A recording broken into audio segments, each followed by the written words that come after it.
నమస్తే express minute కి స్వాగతం. ఆంధ్రప్రదేశ్ కు సంబంధించిన డీటెయిల్స్ లోకి వెళ్దాం. కడప జిల్లా ప్రొద్దుటూరు ప్రభుత్వ పాలిటెక్నిక్ కాలేజీ హాస్టల్లో ఫుడ్ పాయిజనింగ్ జరిగింది. 25 మంది అస్వస్థతకు గురయ్యారు. వీరు ప్రొద్దుటూరు ఆసుపత్రిలో చికిత్స పొందుతున్నారు.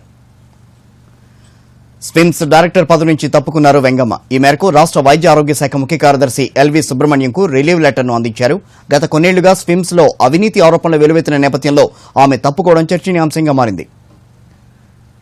గుంటూరు జిల్లా దాచేపల్లిలో కురిసిన భారీ వర్షానికి ప్రధాన రహదారులు నీట మునిగాయి. దాచేపల్లి తంగెడ మధ్య కాజు పొంగి ప్రవహించడంతో రాకపోకలు నిలిచిపోయాయి.